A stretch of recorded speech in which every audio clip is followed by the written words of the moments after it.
Entreprendre, créer son entreprise. Nombre de femmes sont pour. Travailler différemment, avec plus de flexibilité, sans être obligé de se transformer en Wonder Woman. Avoir des horaires de travail compatibles avec la vie de famille. Se lever le matin avec l'envie de travailler. Travailler comme on aime.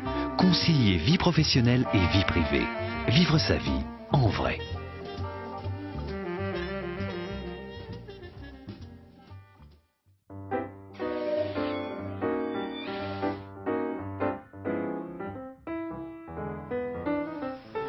Qu'est-ce qui me donne envie de me lever le matin?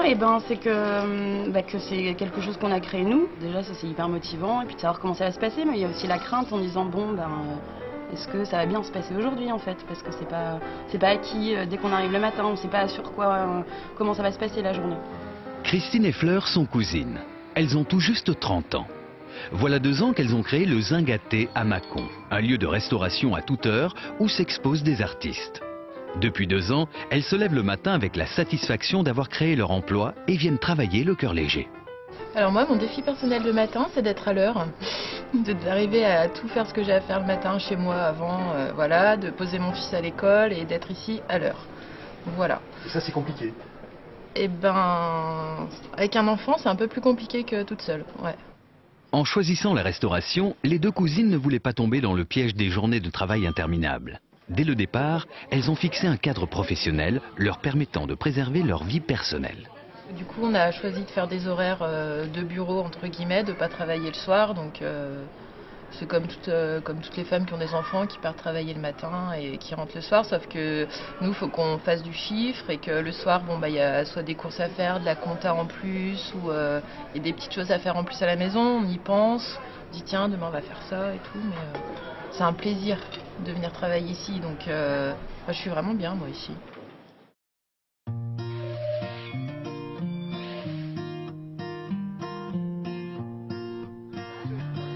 Marie-Christine a choisi la campagne, où elle vit paisiblement en famille avec son compagnon, qui est agriculteur, et leurs 2 enfants.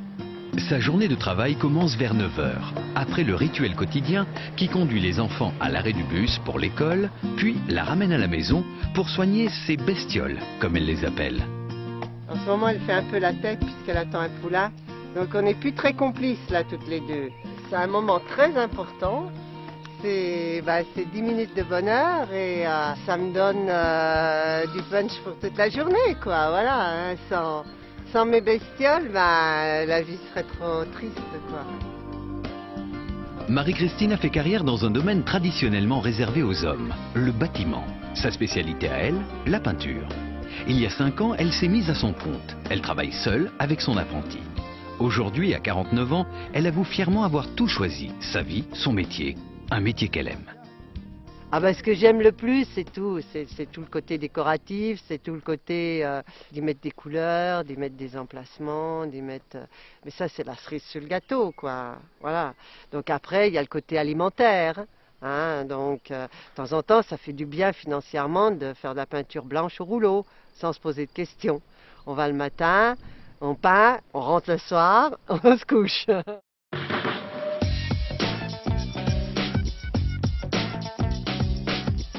Créer une entreprise, pour moi, c'était entreprendre au quotidien, me donner les moyens d'arriver, je dirais, à un projet de vie, à une qualité de vie.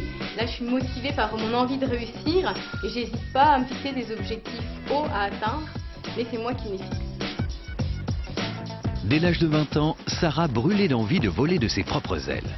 À l'époque, un BTS en poche, elle décroche un premier emploi dans le commerce, puis un second, histoire de se faire les griffes.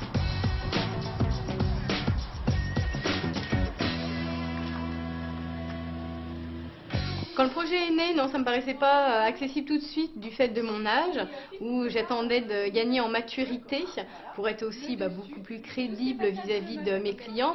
Et voilà, j'attendais de gagner un petit peu en maturité pour pouvoir me lancer. À 22 ans, Sarah se lance. Avec l'appui d'un réseau national à domicile, elle crée sa première entreprise qui propose des services d'aide à domicile. Ses journées de travail sont bien remplies. L'entreprise prospère. À domicile crée des emplois. Aujourd'hui, jour de paye, 30 salariés sont concernés. Sarah s'est forgée une âme de manager. un projet d'entreprise où on va être amené à manager des équipes, effectivement, là, il va falloir faire preuve de fermeté et à un moment donné, se dire, voilà, j'ai pas peur d'aller au-devant des gens, de reprendre certaines choses et de poser un cadre, parce qu'effectivement, sinon, si tout le monde fonctionne comme un électron libre, à un moment donné, il n'y a plus de synergie. On se demande justement où on est, si on avance tous dans le même sens ou pas. Et c'est ce qui fera la réussite, à mon sens, d'une entreprise.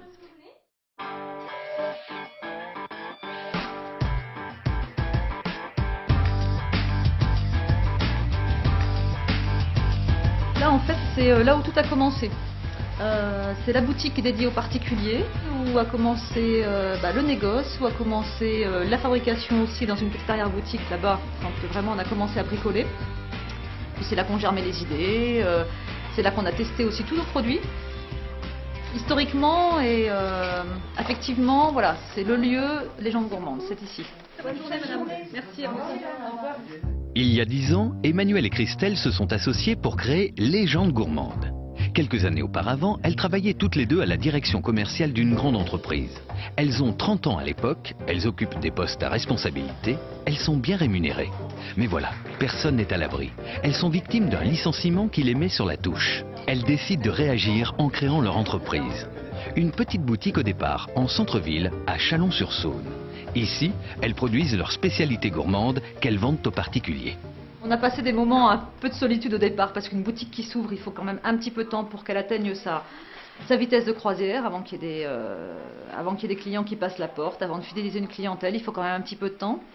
Mais bon, ça nous a permis aussi de mettre à profit ce temps aussi pour se dire, c'est le moment de développer peut-être autre chose et d'aller chercher des clients à l'extérieur, de ne pas attendre forcément qu'ils passent la porte. Sans trop attendre, la petite idée a fait son chemin. L'entreprise emploie aujourd'hui 10 personnes. La boutique a fait des petits. Alors là, on est dans le nouvel atelier de fabrication qu'on a acheté il y a 15 jours, il y a une quinzaine de jours. On vient de prendre possession des locaux. On a sur le marché français environ 500 clients, des clients très connus comme Bernard Loiseau, comme Guy de Graine, comme Georges Blanc à Vona, et sinon nous avons aussi des torréfacteurs, des chocolatiers, des épiceries fines, certaines boutiques Comtesse du Barry, certaines boutiques de Gascogne, et sinon après c'est vraiment un marché qui est très très diffus.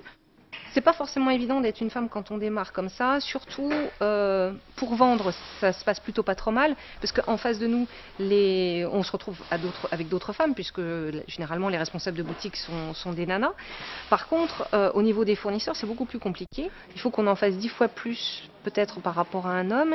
Est-ce que c'est un manque de crédibilité? Est-ce que c'est trop de machisme? Est-ce que... Créer son entreprise, lorsqu'on est une femme, soulève de nombreuses questions. Comment faire pour assumer tous ces rôles? Être à la fois femme chef d'entreprise, mère de famille, épouse, au prix de quels sacrifices? Où se trouvent les clés de la réussite? En arrivant à la banque, j'ai eu peur d'être une femme de moins de 30 ans à l'époque. Voilà, ça faisait un petit peu les petites jeunes qui avaient tiens, j'aimerais bien faire ça dans ma vie, une petite idée comme ça, une petite envie d'enfant gâté. J'avais un peu peur qu'on me prenne pas au sérieux. Pour séduire les banques, Christine et Fleur ont constitué un apport personnel de 20 000 €. Première étape dans le financement de leur projet, qui réclamait au démarrage un investissement de 50 000 €. On a été voir 2 banques et donc voilà, donc il va arriver 2 petites nanas avec un projet et puis avec de l'argent aussi, puis avec donc une somme assez conséquente et puis donc après le banquier on lui explique et puis après on l'écoute aussi et puis en fait le premier banquier, on n'a pas trop aimé le rapport en fait, on trouvait pas que c'était, j'étais un peu mal à l'aise, puis oui j'avais l'impression qu'il nous prenait un petit peu pour des rigolotes en disant oui. Et puis après, donc, on a été voir un deuxième banquier et là, vraiment, il y a eu de l'écoute, il y a eu vraiment de l'investissement, quoi. Il a tout écouté, il a posé les bonnes questions et donc là, du coup, on s'est dit, ouais, on se sent à l'aise avec lui. Donc, et puis, il nous a suivis, puis il continue encore à nous suivre d'une façon fidèle. Enfin, on nous voit régulièrement et on est très satisfait de notre banque. Hein. On a été aussi soutenu par le fonds de garantie à l'initiative des femmes. Il nous a permis d'aller à la banque en disant voilà, on a un garant, c'est l'État, Et je pense que la banque apprécie beaucoup que ce soit l'État qui soit garant plutôt qu'une tierce personne de notre famille. Et de notre côté, c'était aussi beaucoup plus confortable de ne pas engager quelqu'un d'autre que nous deux dans notre histoire. Voilà. J'ai mis 7 ans avant de me décider, donc c'est très long. Hein, j'aurais dû le faire à la reprise du travail après ma grossesse, quoi. Quelque part, j'avais peur de ne pas être à la hauteur, surtout par rapport à ma vie de famille, et on vous impose des clichés. Vous êtes obligé de vivre avec le regard des autres, et avant d'arriver à les bannir, il faut un moment, quoi. En choisissant un métier d'homme, Marie-Christine était déjà hors norme. Ses amis n'ont pas été surpris lorsqu'elle s'est mise à son compte. La question était familiale. Difficile d'accepter pour ses parents qu'elle devienne chef d'entreprise. Culturellement, c'était pas ma place à moi d'être chef d'entreprise et puis de plus assez me consacrer aux enfants. Voilà, ça devait être pour eux. Je pense que ça doit être ça. Ça vous a pas empêché de le faire? Ça m'a pas empêché de le faire. Et ils sont moins contents. Peut-être moins contents, bon, ils sont peut-être fiers, ils le disent pas, j'en sais rien. Tout au moins, et ils me le disent pas à moi, mais ça n'a pas d'importance. Par contre, mon frère, lui, il est très content parce que comme il a une grande maison, ça l'arrange bien d'avoir une sœur qui sait tout faire dans sa maison. Dans l'univers de Sarah, il y a un homme qui compte, Bruno. Ils vivent en couple, sans enfants. Sarah reconnaît volontiers qu'une charge de famille l'obligerait à restructurer sa vie complète pour assumer tous ses rôles de femme.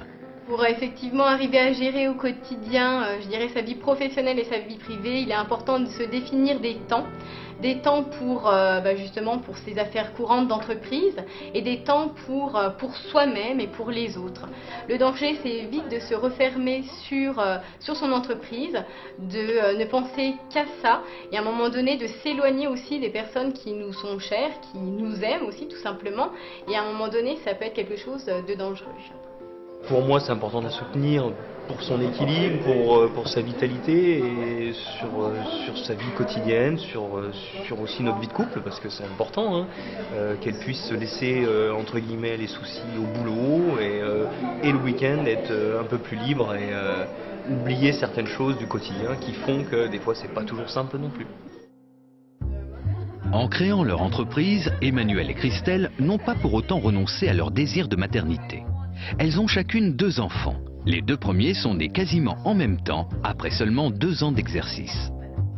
On a fait des enfants à 2 mois d'intervalle. On avait ici 2 landaux avec 2 nourrissons qui pleuraient bien sûr plusieurs fois par jour, qu'il fallait nourrir plusieurs fois par jour. En fait, ça a créé une ambiance plutôt sympathique puisque les clients de la boutique s'en souviennent encore. On a beaucoup de femmes dans notre clientèle, donc bien sûr elles ont adoré qu'on amène les bébés ici pendant 2 mois. Et c'est avec le recul, c'est plutôt un bon souvenir. Et en même temps, on se dit qu'il fallait une petite dose d'inconscience quand même. Bon, rassurez-vous, les enfants ont aujourd'hui 7 ans. Ils n'ont pas l'air d'avoir trop souffert de leur passage ici. Emmanuelle et Christelle reconnaissent volontiers que la règle d'or, lorsqu'on crée une entreprise, c'est de pouvoir compter sur son entourage. Dans leur proche entourage, il y a 2 hommes qui comptent, Olivier et Martial, toujours prêts à mettre la main à la pâte. C'est quand même compliqué d'affronter les 2 choses de front, donc s'il n'y a pas un appui à la maison, c'est difficile, je pense. La phase de démarrage était plutôt très sympa parce que il n'y avait pas beaucoup de moyens, on a fait un petit peu avec les moyens du bord, on a créé un magasin, il fallait mettre un petit coup de peinture, rafraîchir tout ça. Donc un petit peu de tension parce que c'était l'inconnu, mais voilà, sinon tout le monde a bien aidé, autant moi que le conjoint d'Emmanuelle, on a fait ça en équipe. Une équipe qui fonctionne bien, ensemble, rarement à court d'idées. Aujourd'hui, Emmanuelle et Christelle envisagent la création d'un réseau de vente en boutique sous contrat de franchise. En compagnie de Maître Tissot, leur conseil, elles vont affiner le projet avant de se lancer. Mesdames, bonjour. Bonjour maître. Bonjour maître. Bonjour, on va passer un sac de réunion. Ce sont des personnes qui ont su toujours privilégier l'entreprise par rapport à leur statut personnel, ça veut dire qui ont su se serrer la ceinture quand il fallait se la serrer, qui ont toujours été très prudentes, très avisées dans la discussion, l'engagement financier qu'elles ont pu prendre. Les projets sont déjà réfléchis entre elles et une fois qu'elles ont ficelé, avant d'aller plus loin, elles viennent voir, on discute et on fait ou on ne fait pas. Je crois que j'ai fait le bon choix. Parce que je suis complètement en raccord avec ce que je fais ce que j'aime, je suis épanouie, je sais de quoi je parle, je sais où je vais. Et puis, donc non, si, ouais, j'ai fait le bon choix, j'ai une super équipe, enfin, tout va bien quoi. Enfin, ouais, j'adore. Enfin, Prenez du plaisir à entreprendre, il ne faut pas que ça soit une galère. Il faut que ça fasse partie intégrante de votre vie et c'est pas du tout incompatible. En plus, vous aurez la fierté quelque part d'avoir fait quelque chose qu'on n'attendait peut-être pas de vous. Et ça, c'est important. Il faut travailler comme on aime, c'est tout. Voilà.